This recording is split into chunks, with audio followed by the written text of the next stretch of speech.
encuentra? ¿Cuáles son las vías de intoxicación? La vía principal inhalatoria, digestiva, la vía cutánea también. El cuadro clínico sí suele ser algo que es característico, porque las manifestaciones específicas son varias. Pero ¿qué tiene algo que es característico ese tóxico? Eso sí se tiene que recordar. ¿Cómo se hace el diagnóstico? ¿Qué se tiene que hacer? ¿Se hace dosaje? ¿Se da una sustancia o no? Se puede hacer el dosaje indirecto de alguna sustancia. ¿Y qué tratamiento tiene? El tratamiento, si hay un antídoto, se tiene que saber. Si tiene antídoto de esa intoxicación, eso sí tienen que recordar. Pero esas lecturas suelen ser las clases que les suele pasar. De los antídotos va a ser difícil recordar todo, pero lo que mencionamos, lo que se menciona en la clase sí tienen que conocer. Los antídotos son sustancias que tratan de neutralizar el efecto del tóxico. Si administrándole al paciente nosotros vamos a conseguir neutralizar el efecto de esa sustancia tóxica. Y con eso el cuadro se vuelve más leve o no se vuelve un cuadro grave. A diferencia de otras sustancias, los antídotos no actúan sobre las células del paciente. El antídoto se suele unir generalmente directamente al tóxico. Entonces, si se le da un antídoto al paciente, suele ser para que actúe directamente sobre ese tóxico que está produciendo el cuadro en el paciente. No están exentos de efectos secundarios. O sea, igual un antídoto puede producir efectos secundarios. El antídoto para la intoxicación con un alcohol, con el metanol, el etilenglicol, es el etanol. Entonces, para uno de sus antídotos, si el paciente tiene una intoxicación por etilenglicol, se le puede hacer etanol, alcohol etílico, como antídoto. Ese antídoto tiene efectos secundarios. Si no se controla la dosis que se le da, si no se hace el dosaje del etanol, le puede producir una intoxicación también al paciente. Entonces no están exentos de efectos secundarios. Puede llegar a presentar efectos secundarios y tiene que el riesgo o el beneficio tiene que ser mayor que el riesgo que tiene el paciente al imponerle a esa sustancia.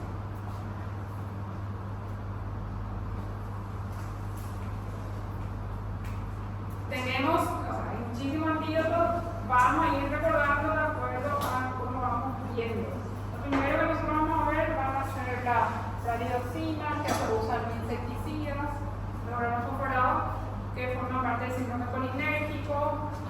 Después, la atropina. Esos son los primeros que vamos a ver que están relacionados con los grandes síndromes toxicológicos.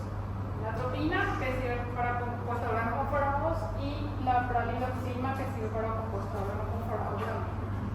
Entonces tenemos otro que se suele utilizar, el etanol, la que les dije, metanol y etilenglicol se tratan con etanol. Los anticolinérgicos que se tratan con trizotimina. Los fumarínicos que tienen como antídoto la vitamina K. La glucosa, que se usa en el caso de intoxicación con antidiabéticos orales o insulina en el caso del paciente con hipoglicemia. Esos son algunos de los antídotos. Y entre los antídotos, uno de los que tiene más conocimiento es el carbón activado. El carbón activado es un carbón vegetal que se utiliza para contrarrestar o neutralizar algunos tóxicos. El carbón activado se administra por vía oral para tratar de neutralizar algunas intoxicaciones. Tiene efecto en la luz del tracto digestivo. Es uno de los antídotos mejor conocidos y lo que hace es tiene una capacidad de absorción y retener el tóxico. Lo que hace el carbón activado es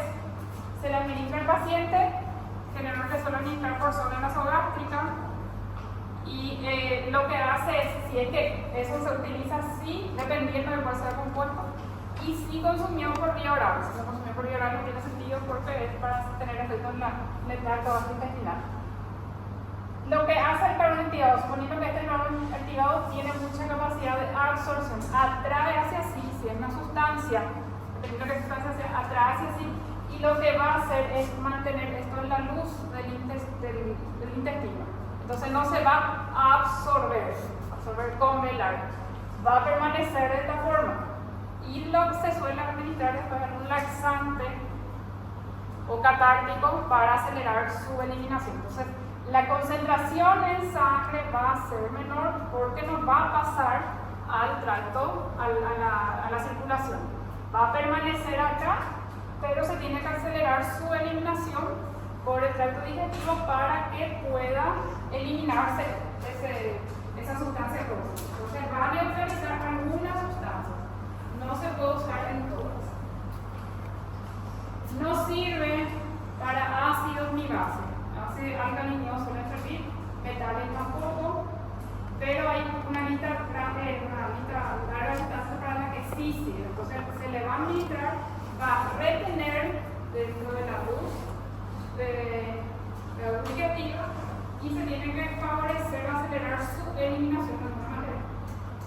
Que generalmente es puede ser con un lavado también, con un lavado gástrico o con catarro.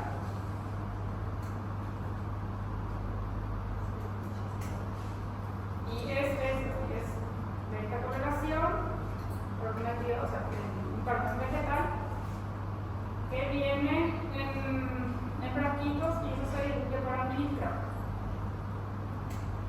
Estos antídotos que están acá se hacen en caso de coma de origen conocido. O sea, llega un paciente en coma, no se sabe la causa porque no se tiene ningún dato del paciente, porque fue un paciente que se encontró en algún lugar y no se sabe por qué está en esa situación. Se pueden hacer estos antídotos buscando la causa.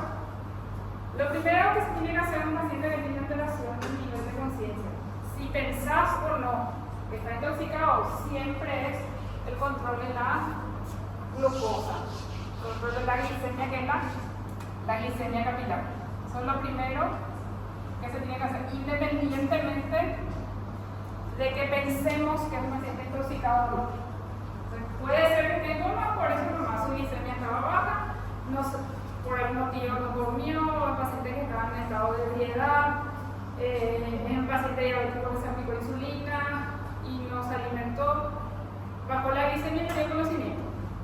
Entonces, lo primero que se tiene que hacer es controlar eso, se controla la glicemia y si es que está baja la glicemia se administra glucosa. La naloxona, ¿alguien sabe para qué antídoto para qué es? Para opioides. Entonces, si se piensa que el paciente se intoxicó con opioides, se administra naloxona. La naloxona se puede hacer por vía parenteral y también hay un preparado en forma de spray nasal que suelen tener los adictos a opioides, porque ellos saben que pueden tener una recaída y viene con un aplicador nasal.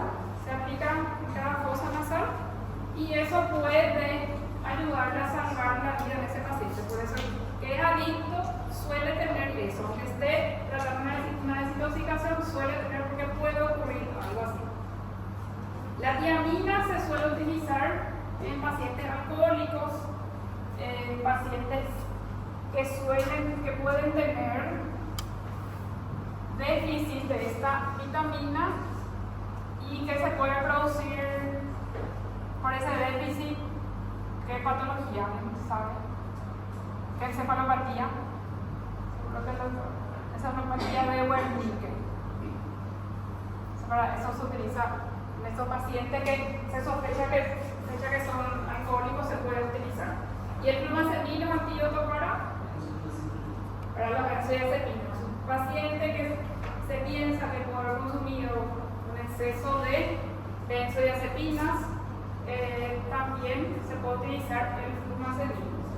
Benzodiazepina, ¿cuál es una muy conocida para ustedes? ¿Cuál es? ribotril, benzodiazepina, que se utiliza. Recuerden que el paciente que tiene una intoxicación medicamentosa es muy poco probable que se intoxique con un medicamento que es la primera vez que está consumiendo. Si es voluntario, incluso a veces voluntario, difícilmente va a ser con algo que nunca vio en su vida. Generalmente el paciente consume algo que tiene a mano. Entonces el paciente que se intoxicó con benzodiazepina probablemente era un consumidor de benzodiazepina. El paciente que se intoxicó con opioides también de esa manera consumió oxicodona, alta dosis, pero no consumía casi siempre a lo que está expuesto el paciente. Está en contacto con eso, consume y ahí tiene su sobredosis. A veces voluntario, otras veces no.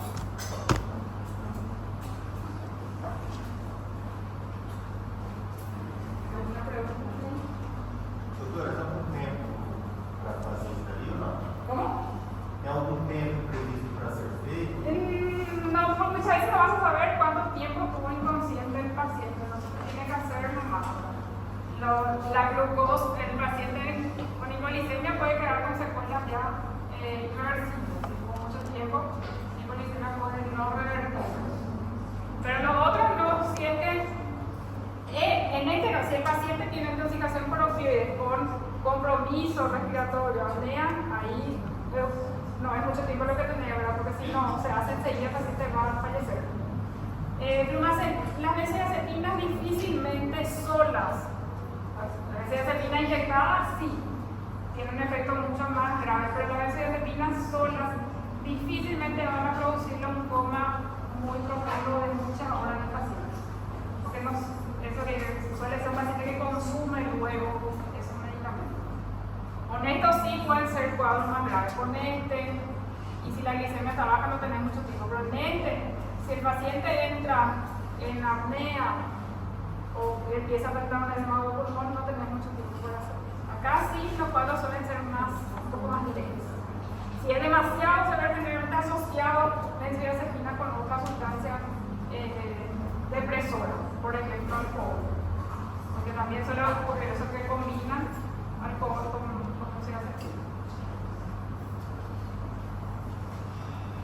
¿Alguna otra pregunta? Você pode fazer a interação de todos esses juntos? Se puede probar, si es que no mejora con otro, se puede probar. Se puede hacer la glucosa, se puede hacer la tiamina.